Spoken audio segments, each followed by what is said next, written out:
Bob Herbert's op-ed.tv is made possible in part by the CUNY TV Foundation with the support of Ann Ulnick.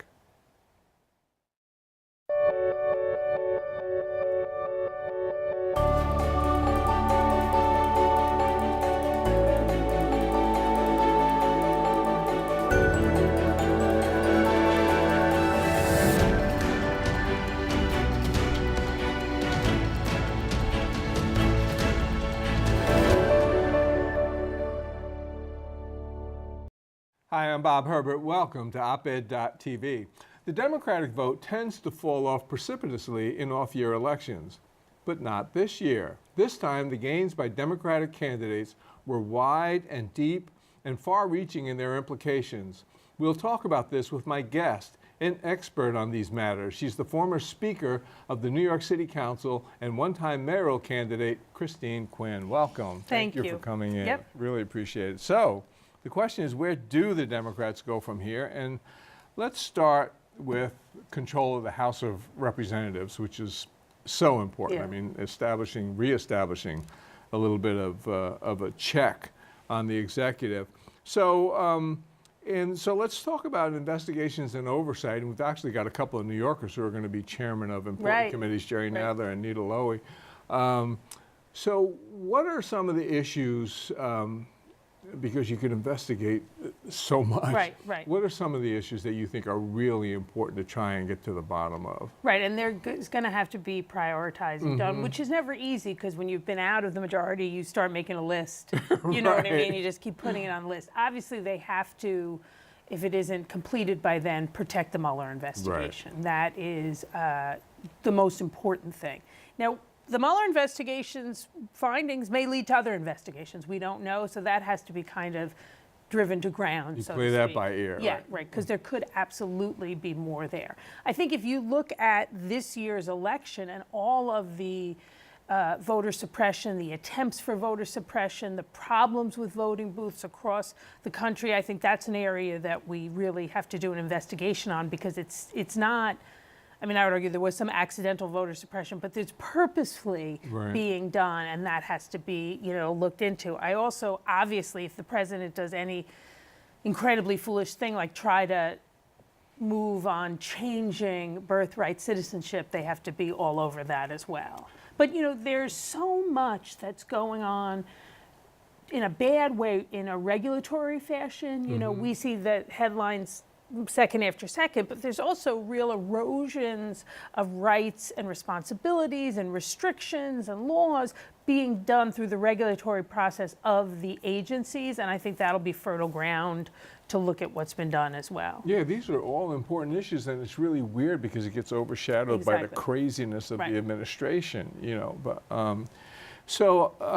there was a poll, a survey the other day that showed more than 70% of Democratic voters want the House of Representatives to impeach Donald Trump. I didn't see that. That's a high Tom Steyer number. Must be happy.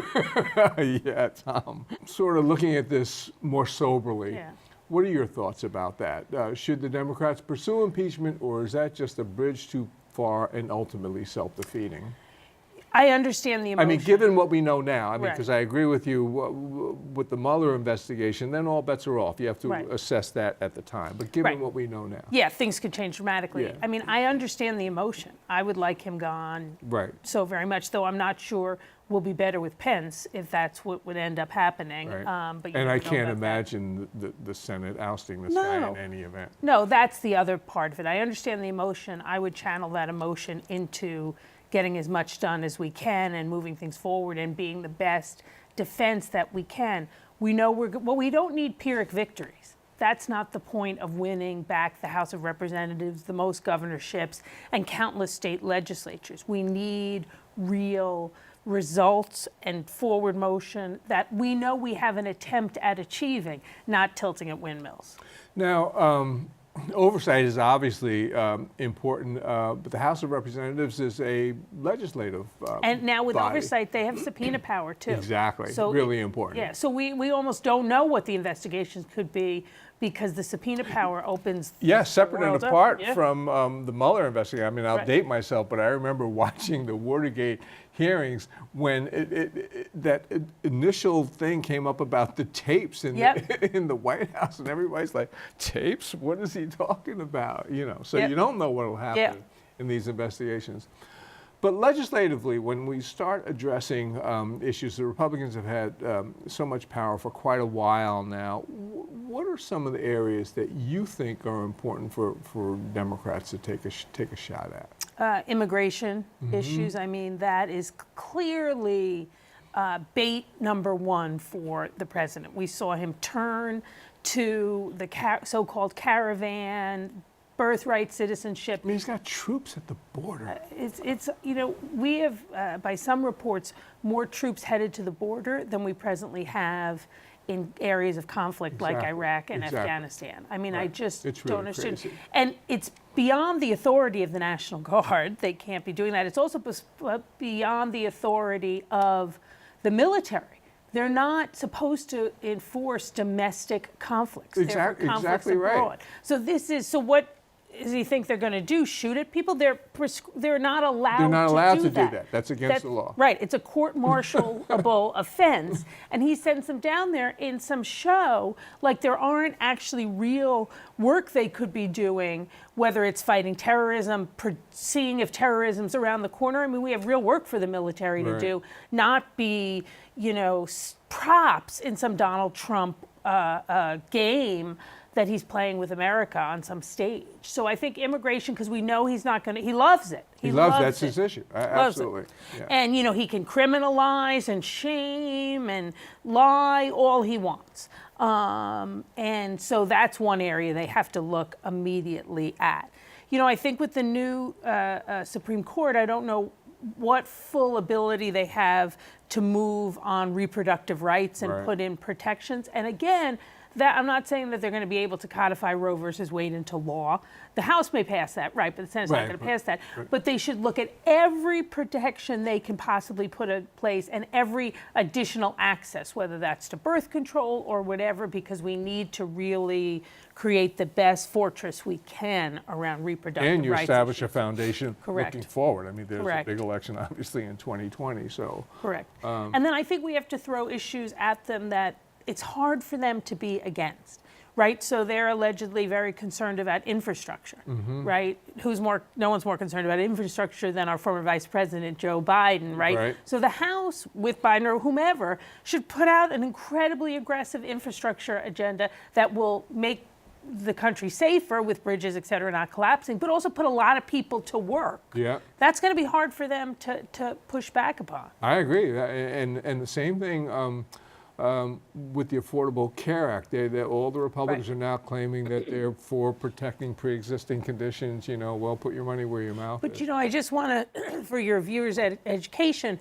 they said that when they passed the bill also, and I was in an exchange at one point with a Republican person affiliated with the White House. When you write a bill, you can say, and this is a little weedy, but it's important, you can say, you shall offer cover pre-existing conditions, or you must. Right. Shall means there's no prohibition against it. It doesn't require you to do it. Must means must. Shall is the ice and winter way of shutting people up when you're writing legislation, but you've done nothing. That's what they offered the first time around. So we need to be sharp not to fall into ice and winter. Nancy Pelosi. Tough as nails. Really tough as nails. And a heck of a fundraiser. I can't even imagine how many millions of dollars she has raised in her career for Democratic candidates. Should she be selected for another term as Speaker of the House? Well, there's no doubt in my mind she will be the Speaker of the House. And, I understand people want new blood. And I think that's a good thing. And that's something to look at, I think so too. In the leadership structure. And some people have said Nancy's not the best orator. I think she would say that. So you can put other people on Meet the Press or on this show or on, It's also not the job of the Speaker of the House. And, look, Mitch McConnell is dreadful in so many ways, but as a speaker, he doesn't go on those shows. They send other people. Nancy won the majority, lost it, continued with force and dignity, won it back. She's tough as nails. You know, I'm all for new blood, but I also want somebody given this White House who knows every little nuance of every rule. So I think she will be, and I think she'll do a good job. She's a legislative whiz. We would not have the Affordable Care Act without Nancy. And don't you Nancy need Pelosi. somebody who knows that when the president and his people not seem to know any of the rules, like they can amend the Constitution? You know, and I know that she is a lightning rod, and people seem to have an objection to that. Well, good Lord, the president's a lightning rod. And how come it's so, you know, some people accept that from a man, but they can't? I'm not saying they're the same thing. But, you know, Nancy's tough as nails. No, but I agree with that. Yeah. It's because she's a woman. Yeah, if you're a lightning rod and you're a woman, it's real different than if you're like a real tough macho and I think guy. Women have to stand up for Nancy. So the Democrats also made substantial gains in state races. They won governorships. They won a tremendous number of seats in state legislatures. Why are those races important? Well, they're so important. And right here in New York, right, we great activists defeated the IDC, and we've won Democratic control with a healthy number in the Senate in New York. Look, the first line of defense against a bad federal government is always the local legislatures, city councils, town councils, state legislatures. In New York, now with the majority in the Senate, we will be able to pass the Reproductive Health Act. That will codify Roe versus Wade into law in New York. So if the court, God forbid, takes it away as a federal, you know, right or protection, it will remain in New York. That is not the case today when the Republicans were controlling the Senate. So it's the best place of defense in doing things like that, but it's also a place where you can really get things done. Do I think even with the House working on immigration, they're going to be able to get a lot through the Senate? No. But you know what? We could now get the DREAM Act passed in Albany. And as you have more local and state legislatures passing progressive legislation and it adds up, then that does put pressure on the Republicans because they're seeing their own state, localities in their own state do things, and that adds the pressure. You know, we were talking about Nancy Pelosi, and now I'll include you. Both of you have been important political figures going back to a time when there weren't as many women in those positions. There's been a sea change, and for quite a while now, and especially since the Trump presidency, actually from day one of the Trump presidency, women have been protesting, organizing, running for office, winning office, and did a tremendous job in this recent off-year election. Talk about how that happened. Did you see that big wave coming, and why is it important to have so many more women in government? Well, you knew it was going to come because Donald Trump ran the most sexist, misogynistic, offensive campaign to women and women's supporters and to girls we've ever seen. So once Hillary lost, you knew there was going to be a response. And the real first part of the resistance out of the box was the Women's March. Without a doubt. Yeah. And you know what Tamika Mallory and the other organizers did there was amazing. Because also in the beginning there was some conflict of were there too many white women organizing, were women of color shut out of the process, and they dealt with it. Right, that could kill a lot of movements. Oh, absolutely, right there. without a doubt. They dealt with it, and they moved forward and had this huge march, and marches on every continent in countless cities across the world. But a march is nice. They've kept it going. You get weekly, daily, depending, emails, Instagrams, Twitters from them. They're very activated. They make it easy for people to keep working with them. So that was the start, and I think that march and all that came from it in an organizing way helped women codify in their mind that, one, we now had an urgent responsibility to become more aggressive and more involved, and two, that we could be and would be successful at it if we supported each other. And you know, as distasteful as running for office is for anybody, but particularly for women, because it puts people out there in a way that is not always the comfortable place for women. I think the reality of Donald Trump was so much more dangerous and uncomfortable that people were like, I'm going to do this no matter People just what. felt compelled. Yeah. So, and now with so many women running for office, and especially with on the Democratic side of the ledger, but women were part of this whole larger issue of diverse candidates in the Democratic Party embracing just a really wide field of types of people. I mean, including a range of views. Everybody doesn't have to be channeled into some specific view on policy. Talk about the diversity in the Democratic Party. Well, this will be the most Democratic Congress ever. It'll have more women, more people of color, and within the diversity, we see real firsts. The first 2 Native American women elected to Congress, the first 2 Muslim women elected to Congress. So I think within the diversity, there's massive diversity, which is really important because the women who are Muslim and the Native American community are 2 communities and a subset of a community that have really been forgotten or misunderstood.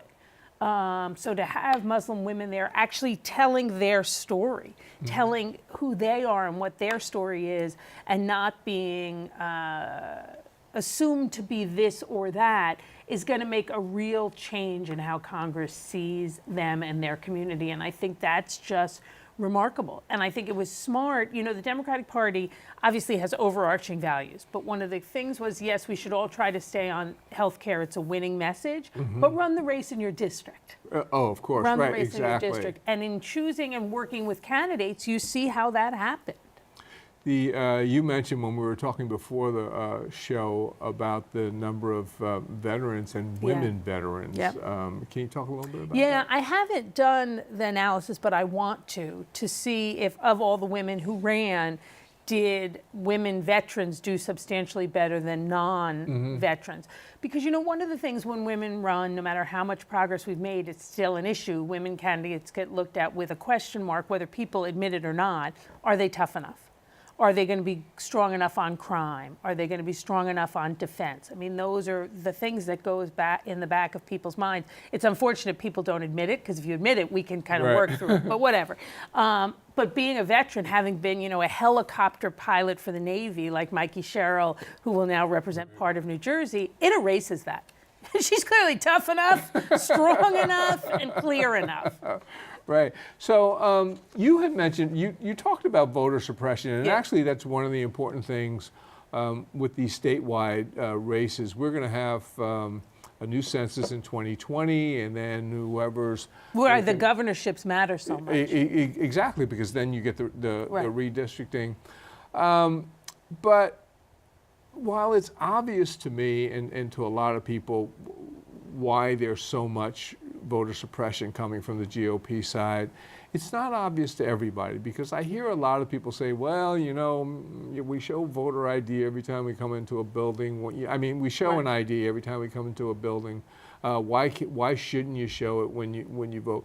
Explain, one, why there is so much voter suppression going on, and then talk about what we should still be doing. I know a lot of people are working in this area, but it seems to me like we need a bigger effort. Talk about some of the things that we should be doing. You know, we don't walk around with IDs as American citizens, right? We don't have to move from, you know, when in the north of Ireland, when it was quartered off by army, you'd have to show ID to move from here to there. We're all, you know, we're the United States of America. So people have the right to move freely about. When you're exercising your most fundamental right as a citizen, you shouldn't have to show ID because A, that's not how the country works. B, you shouldn't have to show ID because we've seen what requiring ID, et cetera, is really about. It's really about trying to get people who have less access to governmental services and might not have IDs or might be afraid to get IDs to prevent them from voting. Now, this sounds very, you know, might sound like esoteric, progressive, blah-de-blah. But, you know, I now run WIN, Women in Need, and we're the largest provider of shelter and permanent housing to homeless families. Our moms in the shelters, they've had to go to countless government buildings over and over. And let me tell you, most of the time, no disrespect to city workers, they're not treated that well. going into yet another government building to go in to vote is challenging enough, right? Because they're going to in a place where is kind of official, government oriented, and they're expecting it not to work out well. So then to require them to actually have a driver's license or a walker's license or whatever to go into another building, I don't think people appreciate how traumatic that is for people who have had the system shut them out or push them out. But you know what? We on the left shouldn't even have to explain it, because on the right, they have demonstrated why they want to do this countless times. And it was one of the main things the civil rights movement fought against. And, you know, all of a sudden, Stacey Abrams running for governor of Georgia, and, you know, ballots are disqualified. In states where Native Americans were running, all of a sudden, the Native American ballots were incorrect. You know, it was really weird. They had a rule that Native Americans had to have street addresses in areas where there weren't street addresses. Bizarre. Right, and so they you know, there were mostly P.O. boxes because they all got their mail at the post office because it just didn't work that way. And because the Republicans, which goes back to Nancy Pelosi, they're really good about figuring out how to manipulate the laws. So is she, and to protect, so that's a good thing there. But, you know, also we have secretaries of state who oversee, in many states, the voting process, running for office and making the decision about what ballots will get in and what go. It's the most corrupt thing. It's blatant. You know, they talk about hiding in plain sight. It's not even hiding corruption in plain sight. It's just corruption right out there. And it's all designed to prevent, it's all designed to maximize a white vote. Right, exactly. They see the demographic changes. And they don't like them. Which they can't stop. And then hand in hand with the demographic changes are sociological changes. It's not all demographics. You know, much of it is cultural. But whatever is going on, the Republicans are on the short side of that ledger, and they understand that, and so they have to prevent people from voting. But if and look at the Stacey Abrams. We're still counting the votes. Incredible. In Georgia. In Georgia. A black woman in Georgia. It's like astounding. And good for her for standing so strong. I know, and she really does. She really did, and she really does now. If you were designing a system of voting with the idea of making it as easy as possible for potential voters to be able to cast their ballot, what would you do? What kind of system would you set up? Well, I would have day of registration. Right. Absolutely. I would have pre-voting, so not, you know, because one of the things they said in New York where our voting election day was a disaster because ballots got wet, you know. Which is really bizarre because you're not supposed to have voter suppression in New York. Right. And you still have trouble voting. Crazy. But we had a record high voting. If we'd been doing that over a week, if we'd been doing that over 4 days, the system would have been able to spread out the impact on itself. So same day registration. I think anywhere where you go to a government website or get benefits or get your driver's license or whatever, you should be able to register to vote right there. But I think the most important thing right now would be same day and pre-voting. And now... And then also to have a system, that oversees this that is apolitical. We have less than a minute left, and maybe this is a quick answer on your part. What's in your future? Is there a chance that you'll be back in politics in terms of running for public office? Can we? Am I going to get a chance to cast a ballot again for Christine Quinn? Well, we're not going to make any kind of news like that on the show. I hate to tell you, but you know, I've always said I loved public life. I loved being a public servant, and if the opportunity came around again and it was right in all the different ways it needs to be right, I would definitely consider it. I mean, right now I'm honored to get to be the CEO of WIN. I mean, those moms, those kids, what we're doing. We have an 86% rate of a year out after leaving our WIN shelter, the families are still out of shelter. Tell us what WIN stands for. Women in Need. Women in Need. Thank you. And you can go to our website, which is winnyc.org.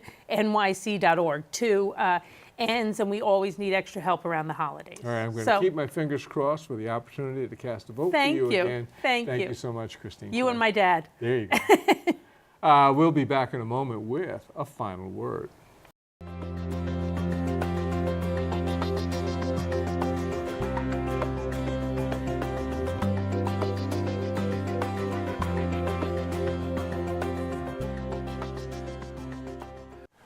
A disturbance broke out recently in a bar in Robbins, Illinois, a predominantly black suburb of Chicago. According to police, a man who was part of a drunken group was thrown out of the bar and things quieted down. But the man returned with a gun and he opened fire. Several people were shot. It happened that there was an armed security guard on duty and he pulled his weapon and subdued the gunman. Police were called. The security guard, a 26-year-old aspiring police officer named Jamel Roberson, held the man at gunpoint until the police arrived. One of the responding officers, seeing a black man holding a gun on another man, immediately pulled his own weapon. As patrons screamed, he's security, don't shoot," the officer opened fire, killing Mr. Roberson. I read this story with no sense of surprise at all. I've been covering similar tragedies my entire career, and I am decidedly pessimistic. I do not at all believe that anything will change anytime soon. Walter Turner, pastor of the New Spiritual Light Baptist Church where Mr. Roberson had played the organ, asked a reporter, "How in the world does the security guard get shot by police?" I think we all know the answer to that question. That's all for now.